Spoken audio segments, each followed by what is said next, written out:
15 अगस्त 1947 विश्व इतिहास का वो दिन जब एक मुल्क अपने संघर्ष, अपने बलिदान और वीर सपूतों के बल पर सदियों की क्रूर दास्तां से आजाद हुआ। एक ऐसे साम्राज्य का अंत हुआ जिसके राज में कभी सूरज अस्त नहीं होता था। ये कहानी है इंडिया की आजादी की। ये कहानी है अंग्रेजों के इंडिया छोड़ने की। इंडिया के लिए 15 अगस्त का ये दिन यूं ही नहीं आया। इसके लिए न जाने कितनों ने बलिदान दिया, कष्ट सहे, जेल की यातनाएं झेली, अपनों को खोया, सीने पर लाठी गोली खाई, कोड़ों की मार झेली, मगर भारत माता की आजादी के लक्ष्य से पीछे नहीं हटे।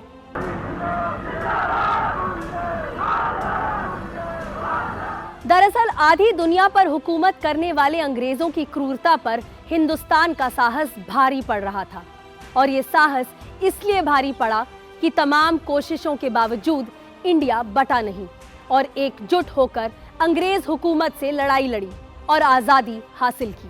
At the stroke of the midnight hour, when the world sleeps, India will awake to life and freedom. कई पीढ़ियों के संघर्ष के बाद भारतीय स्वतंत्रता विधेयक ने भारत की आजादी पर मोहर लगाई, और इसी के साथ न केवल भारत लगभग 200 साल पुरानी अंग्रेजी दास्तां से मुक्त हुआ, बल्कि जिस ब्रिटिश हुकूमत का सूरज कभी डूबता नहीं था, उसका भी सूर्यास्त हो गया।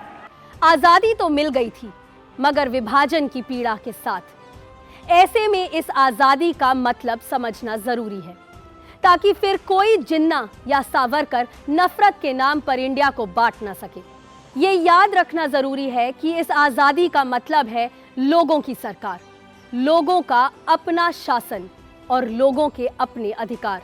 इस आजादी का मतलब है बेड़ियों में जकड़ी सांसों से मुक्ति, अत्याचारों से मुक्ति और कबतर होने की भावना से मुक्ति। इस आजादी का मतलब है अधिकारों के लिए बुलंद आवाज, तानाशाहों से टकराने का साहस, खुद पर मजबूत होता विश्वास। इस आजादी का मतलब है कि कोई मणिपुर जले तो हम बोलें, कोई किसान हक मांगे तो हम बोलें, कोई बेटी सुरक्षा मांगे तो हम बोलें। इस आजादी का मतलब है अपना झंडा, अपना आसमान और अपना सम्मान।